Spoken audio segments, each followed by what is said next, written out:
Now, let me start off with the two of you. How did you commemorate International Youth Day on Saturday? How was it? Emanuela, maybe you want to start? Well, I spoke with a few of my friends about. You need to project. I can't really hear you. Yes. Yes. Yeah, so I spoke a bit about what I'm doing and how I'm also trying to encourage the youth to also come into the recycling space. So tell us a bit about what you do. Yes, I'm into plastic recycling. I recycle plastic waste into furniture. Into furniture? Yes. That's interesting. How long have you been doing this? Well, I started from my hostel room 3 years ago. Okay. But the idea came 4 years ago. It came 4 years ago, and you Yes. started officially 3 years ago. Yes. What led to you birthing this idea? Was it your environment? What exactly was it? I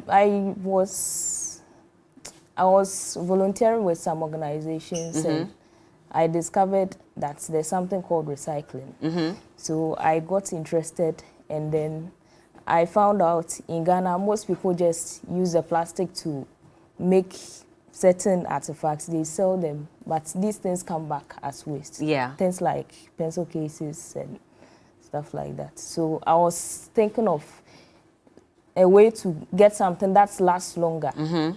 Fortunately, I met some people who had already started working on it. I started working with them, and we were able to come up with the lumber. Brilliant idea, exactly. Yes. And here you are today. So you are sharing with people, you know, this great thing that you're working on. What about you, Kofi? How did you first of all mark International Youth Day? So for us, it was more internal. Okay. So I happened to be in Accra at the time, so I called my workers via video call, and then I congratulated them on what they've done so far, because they are the ones who have pushed the agenda beyond what I actually dreamt of. So I commemorated that day by talking to my workers and then thanking them for their efforts. So what exactly have they achieved, which is why you needed to commend them? One thing they've achieved is, with our initial targets for the year, they've superseded my expectations. Okay. With the efforts, they've acted not just as workers, but they've acted as change agents, where they go beyond their ordinary duties by spreading the word to beyond what our capabilities are. Okay. We can spread the word, but then they go beyond that, talking to other people in their communities, Okay. promoting the need for sustainability, Okay. the need to recycle, and then they have brought in a lot of customers. So Uvoko Plastics is focused on recycling plastics? Yes, please. Into what exactly? So what we do at Uvoko is we educate the community, and then we put in place systems for collection. Once we go through the collection, then we recycle the plastics into flakes and pellets. Then we supply companies like Miniplast. Then they make the bowls and then the buckets that you see in town. Oh, so you also contribute to that? Yes. That's interesting. So just in case you're using plastic bowl, buckets, whatever, maybe you should say thank you to our young people who are doing amazing things, just to make sure that we don't even import some of these things. We can do them right here. And I love that the EU is supporting as much as possible. So let me go to Your Excellency. And I know that Youth Day is a very important part of what the EU looks out for and tries to do to support young people. Tell us a bit about what was done on that day and why, supporting green skills, like what we've heard from these two young people, matters to the EU.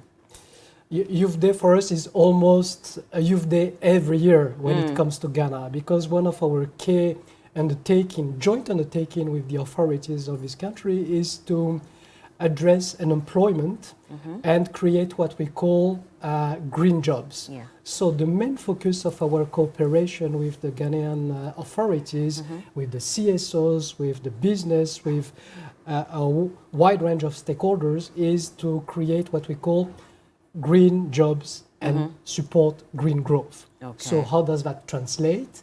It translates into a wide range of activities. First, we have to ensure finance access, because when you want to build business, I know that for Kofi and Manuela, you need to access finance, and we are making sure that this happens. Yeah. Secondly, we are supporting skills, acquiring schemes. We have agreed with the government of Ghana on what we call a pact for skills, for technical vocational training. And what do you learn there? You learn to master some of your craft, you learn to master the management of businesses, so on and so forth.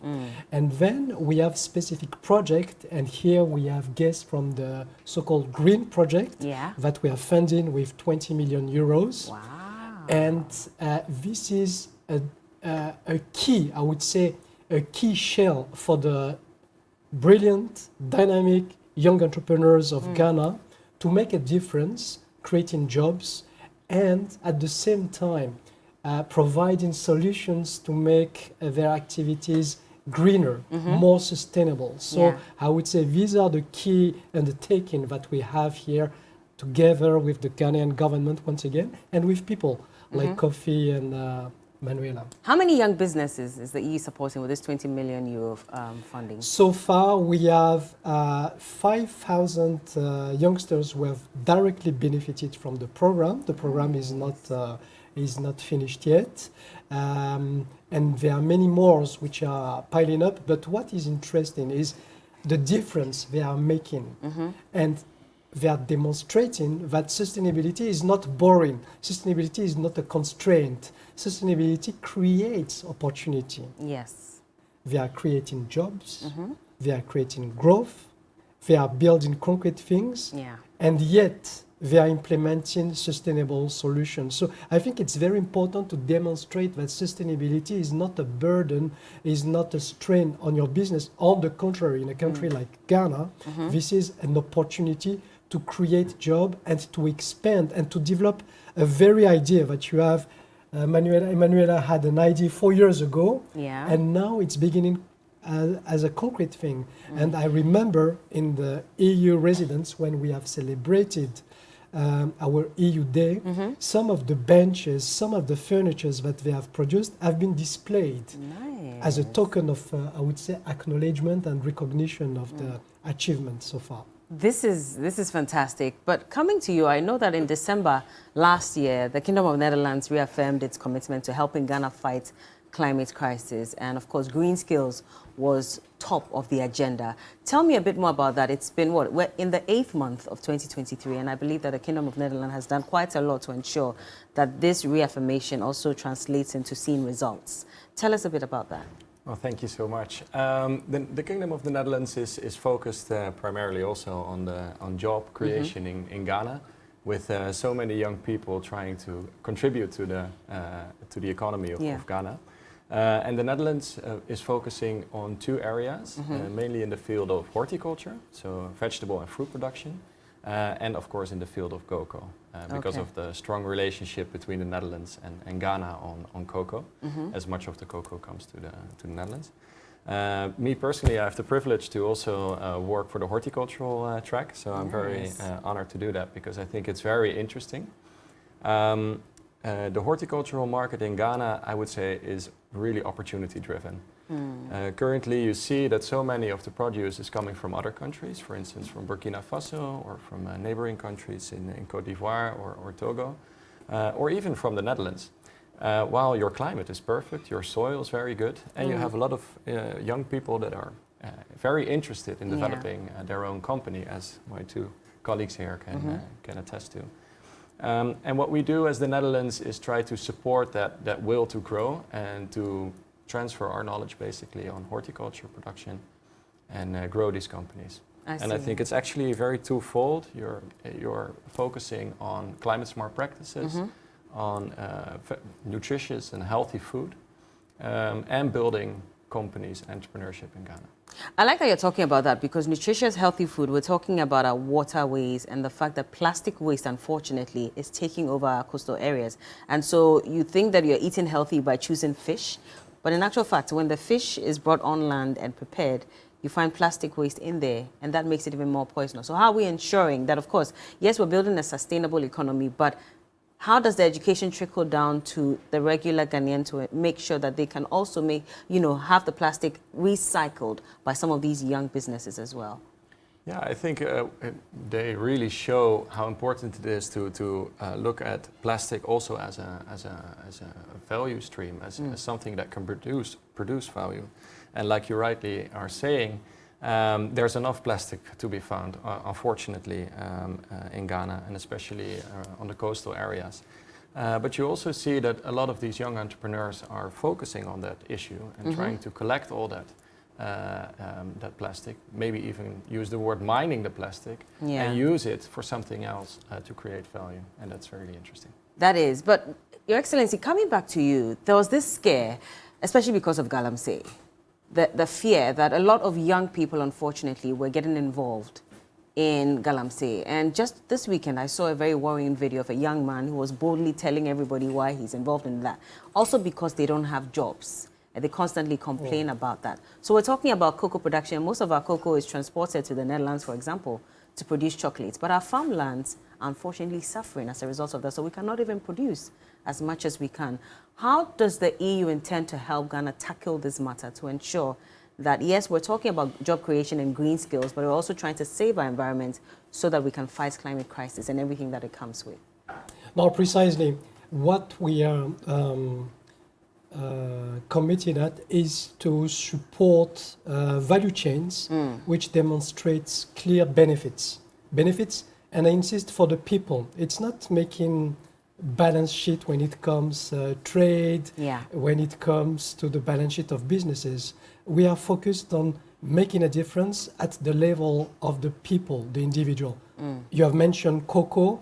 It's very important that the cocoa planter themselves reap the benefit of what they are doing. It's very important that other people Sorry about that. in the agriculture reap the benefit of their work. So this is very important for us when we are supporting value chain. We are very big in supporting transformation, local addition here in Ghana, in the fruit sector, in mango, pineapple, cassava, and on shea butter as well. This is another project than the green project because we have a high number of projects, but this is making a real difference. It's localizing the value addition, making the country as such richer, firstly, and improving the capacity of the planters, of the people from the farms to improve the yields and improve the quality of the product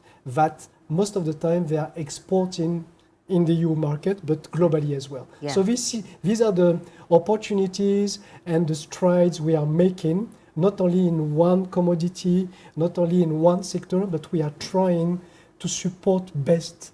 What is it that you do? And we want to help you do it better with a higher impact.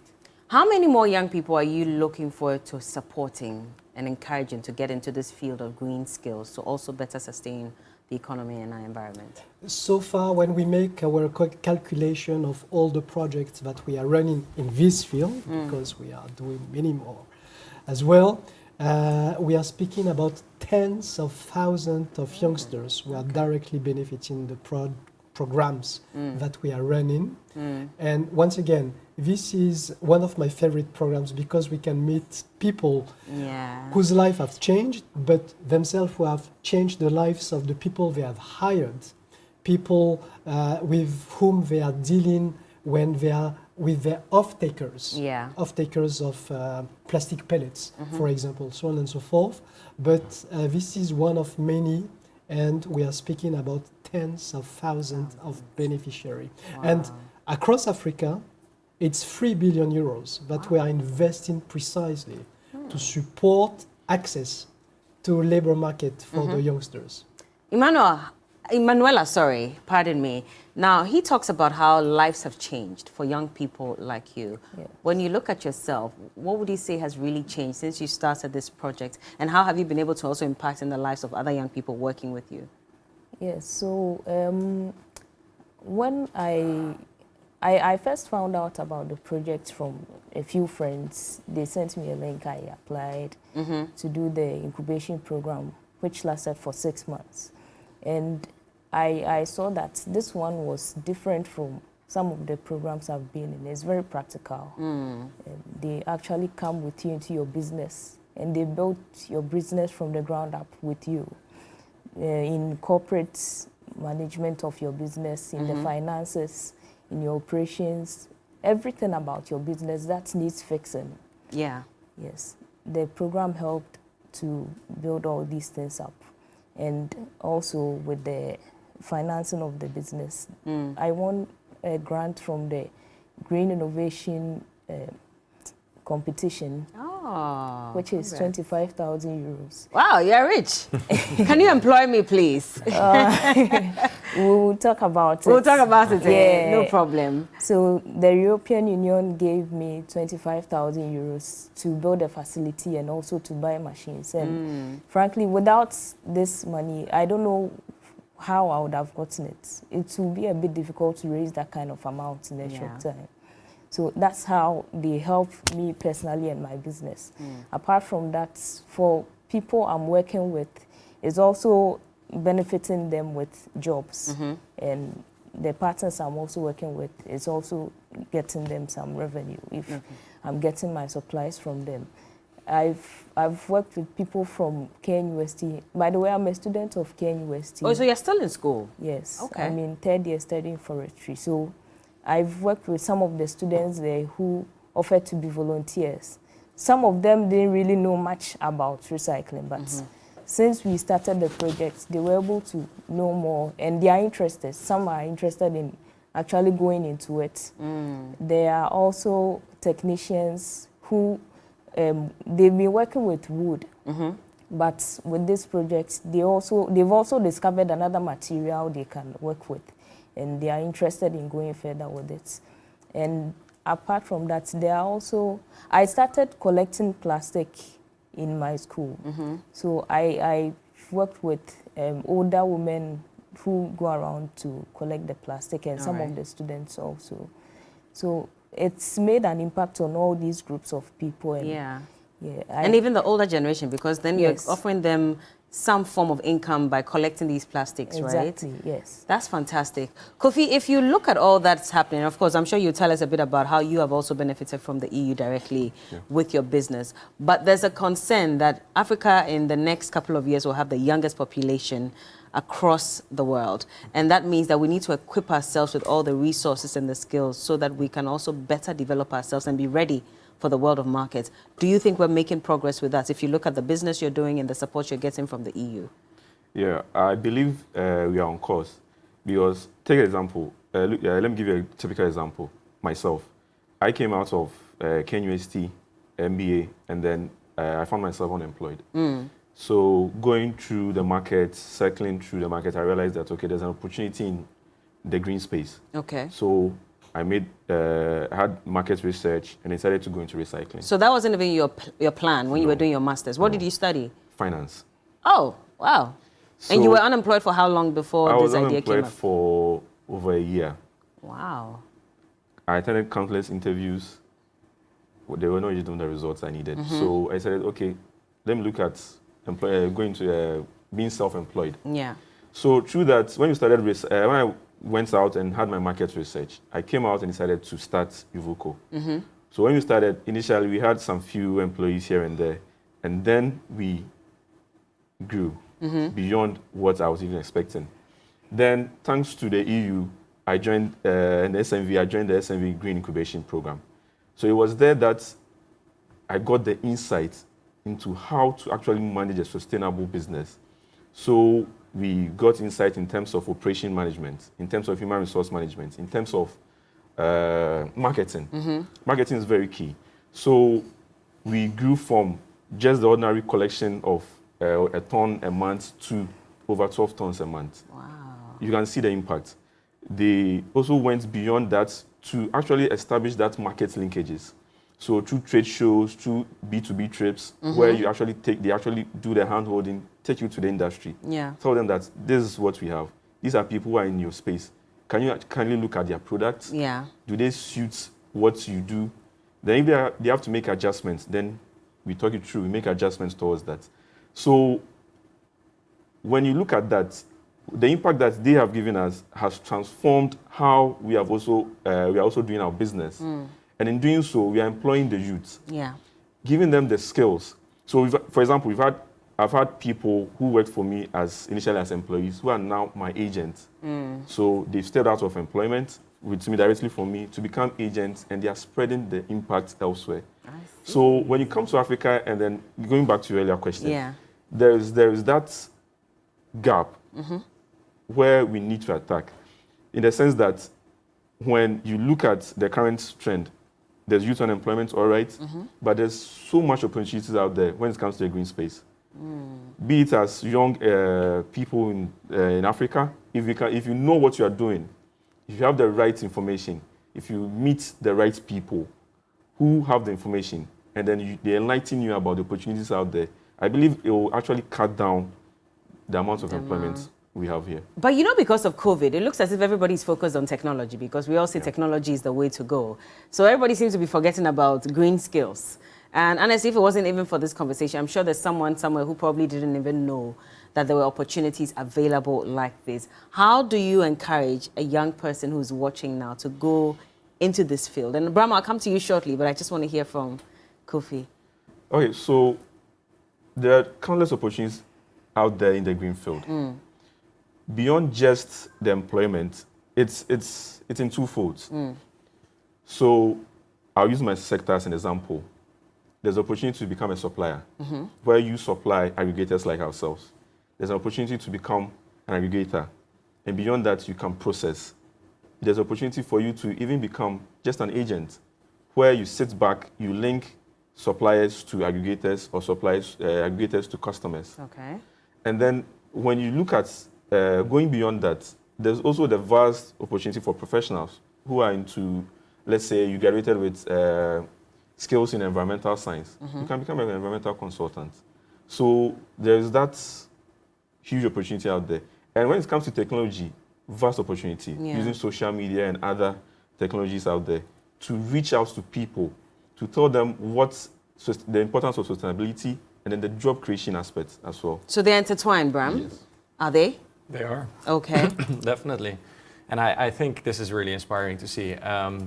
And with our programs through Green, but also what we do as the Netherlands in Ghana in our programs, we see the enthusiasm of these young entrepreneurs. And I think, well, to begin with, it's of course a little bit sad that when you finish a very good master's degree at KNUST, you're finding this difficulty in getting the right job for you. So that in its own is, of course, well, a little bit disappointing. But then something really interesting grew out of this. You took the time to do your research and set up your own company. And now you're helping and inspiring others. So I think that is very interesting to see. And I'm happy you refer to my Kente and my Kaftan, because one of our programs as well, we have our friend Kwame of Odina. I'm making some advertisement here. But he also participated in an incubator program. And he was working for a big oil company, where he was doing tremendous difficult work as an engineer. But his passion actually was building kaftans and fabricum. And and he started that company first for colleagues, and then after that now he's growing as a company, and I really appreciate what he's doing here. How do you feel hearing success stories like these? I think it's amazing. And it's also inspiring to see that there are so many of these good stories. Like the ambassador was already referring to that the project hasn't even completed yet. But already 5,000 entrepreneurs trained. And I see across the board different partners who are doing that and being that change agents, and that's I think very inspiring to see. What can we do to further encourage more young people to participate or to take part in this? I think you already mentioned it a little bit. Find those change agents and give them a platform like you're doing now, and hopefully inspire others to make that step as well. And be aware of all the different activities and programs that are there. And you can quite easily find them online. Currently Orange Corners is open as well, so please, if you're looking, apply.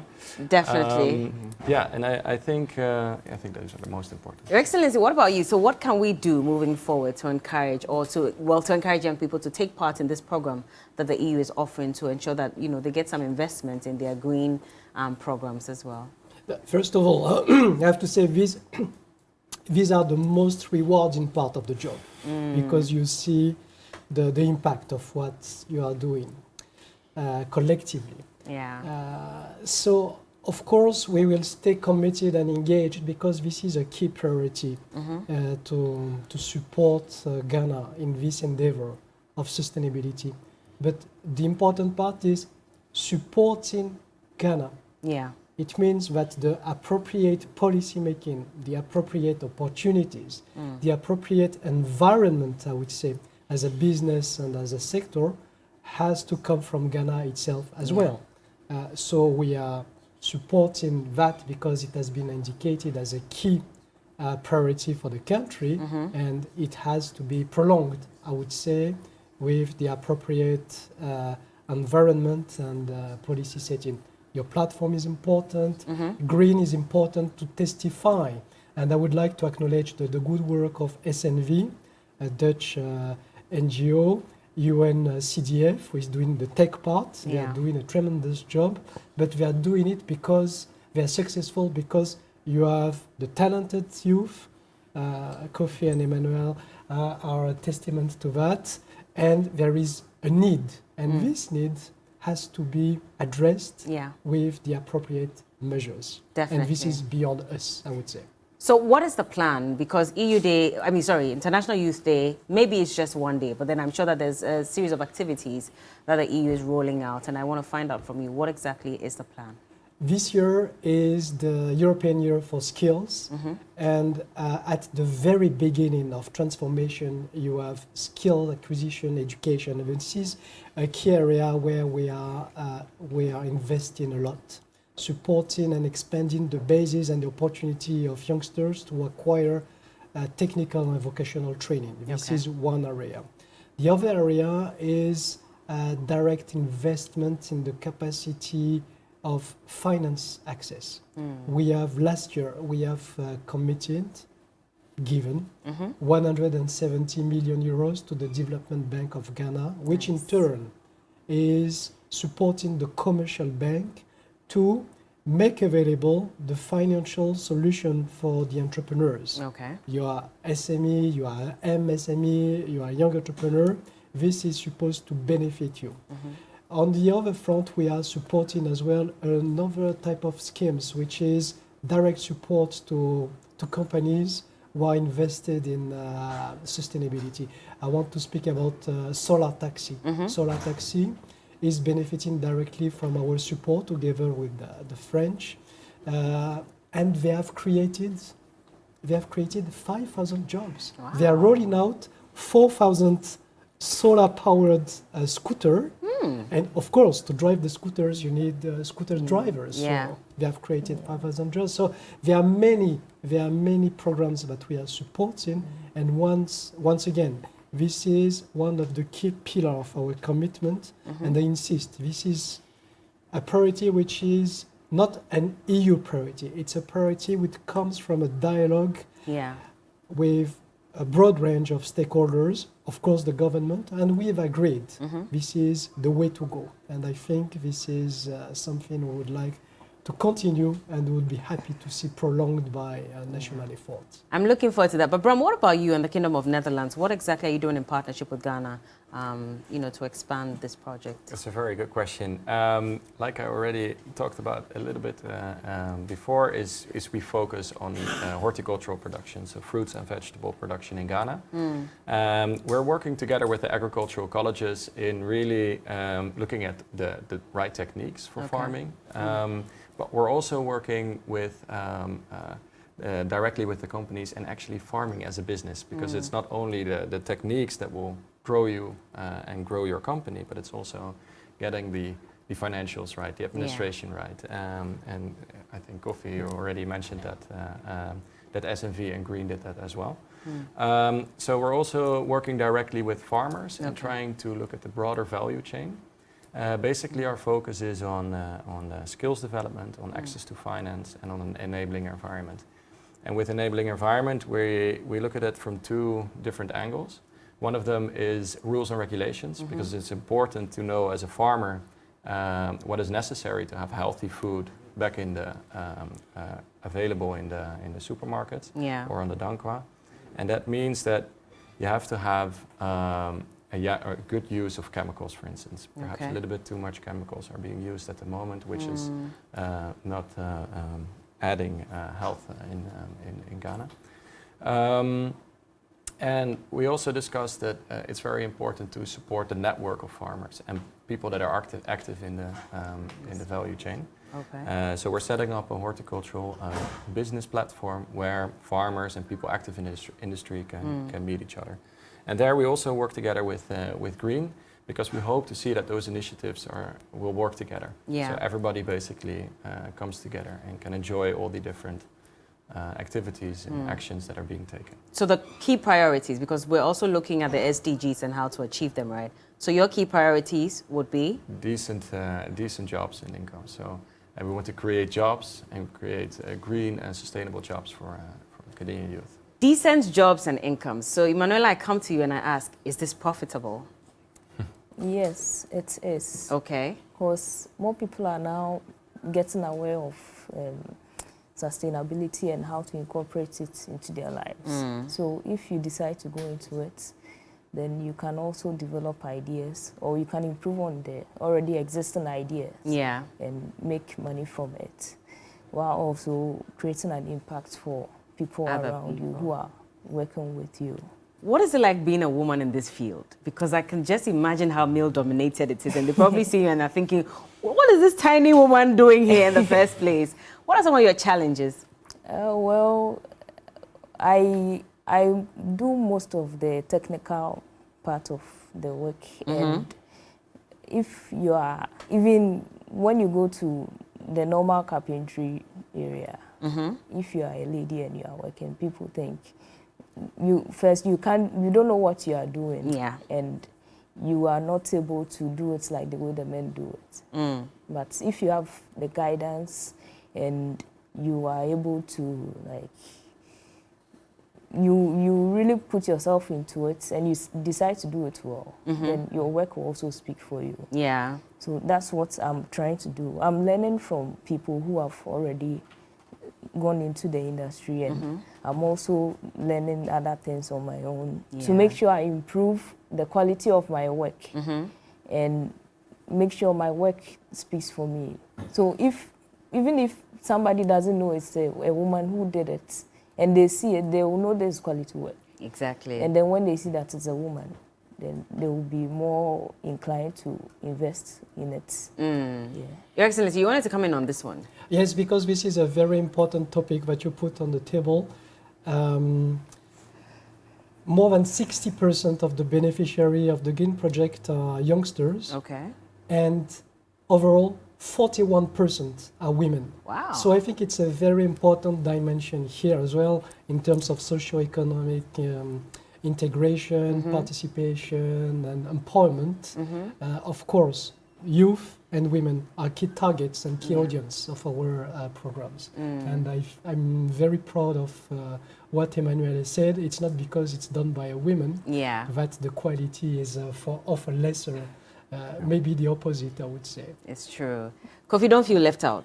Don't worry. But I know that even as men as well, you're doing your part. But the other aspect of it, yes, you're doing your part to ensure that we recycle our plastics and thereby taking it out of our environment so it doesn't destroy our environment. But how well do people understand this concept so that they also buy into your idea of wanting to buy the plastics from them? Because some people just drink water, and I always get upset about it, that someone drinks water and just tosses the plastic on the streets. They don't understand the concept of keeping our environment rid of plastics.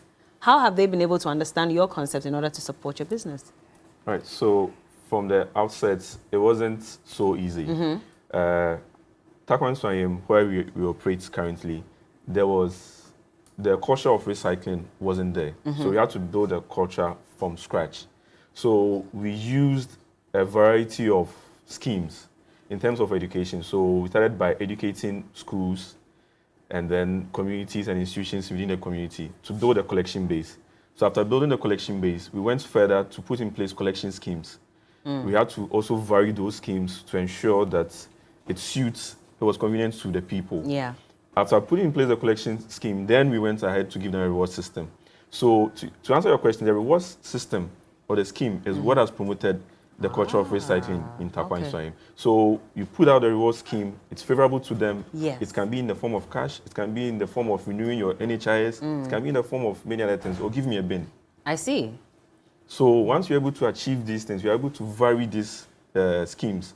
You'll be able to achieve people, create awareness first, go ahead to collect, recycle, and then you create change agents Yeah. within the communities. Households now, children within the ages of 4 or 5 know that, oh, when I drink sachet water, I have to put it in this bin because Exactly. Juvuko will come for it on Yes. Saturday. Ah, that's interesting. But has it been profitable for you as well going into Oh, this yes. space? Yes, it's been very profitable because there are a lot of companies out there, off-takers, plastic manufacturing firms, that depend on us to bring them the recycled flakes and pellets. Because making the product from scratch costs a lot. You have to import virgin materials, and looking at how our exchange rate is in this country, if you can get recycled plastic flakes or pellets, then you don't need to start the product from scratch. So you are saving energy, you are saving resources as well. And all this, you went through this process during your 6 months incubation period with the SNV and Green Projects, right? Yes, we did. That's how you learned all about these things, or Yes. did you know them already? We had our operations in place, but then it was very insightful going into the incubation. It was our first and probably our only incubation, I would say, program that was very insightful. They showed us the green aspect of our business. Okay. We all know recycling is green, but then they further broadened our view of what we are doing, showing how we should take account of our carbon footprint, Okay. how we should take account of our energy savings, how we should take account of other key areas like human resource management and all that. So they showed us the benefits, which we were able to incorporate in our education system. Initially, we just educate them, oh, it's good to clean the environment, it's Yeah. good to save this. But then we're not adding the technical aspect, that is the carbon footprint, Yeah. the need to do that so that we can reserve energy, we can save cost in terms of production and all that. So then, just before we wrap up, and I'll come to my other guests for their final words, but quick one. You could have started this business in Accra, or just probably stayed in Accra, but you decided to stay in Tarkwa. Why? Okay, so I was born in Tarkwa and I Okay. grew up there. And when I came for my market research in Accra, market research actually was conducted in Accra. Okay. So I stayed for over a month and then went to hubs like Dakuman, went to Tema Community 9 and other places with a pen and paper, asking both suppliers, aggregators, processors, questions about the industry.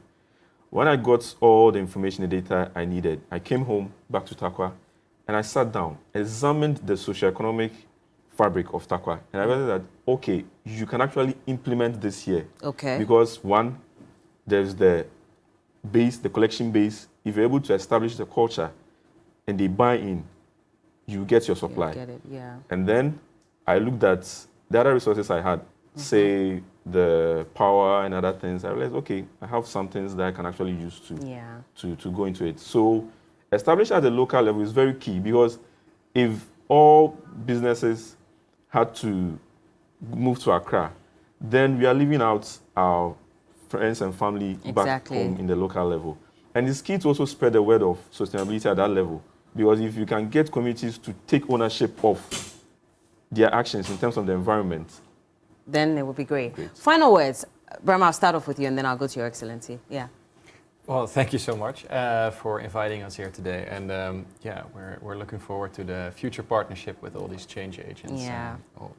Also together with the EU and SNV, of course. Definitely. Your Excellency, final words. The change begins with you and me. So be the change. The change begins with you and me, begin to the change, basically. That's what His Excellency Echad Razali, European Union Ambassador to Ghana, is completing or concluding our conversation with. And also, Bram van Opainen is the first secretary for the Embassy of the Netherlands in Ghana. Emmanuel Abima Pia is the CEO of Green EcoX, and Kofi Akon, he's the CEO of Uvoko Plastics. And maybe we should sit down for another time and go into the nitty-gritties of your work and what exactly you're doing. But thank you so much for your time. And thank you for the support. If you're a young person out there looking to go into the green field, maybe you should jump onto the SNV and the Green Project, and you will benefit from it as well. We'll be back with some sports and entertainment, so keep watching. This is TV3 New Day.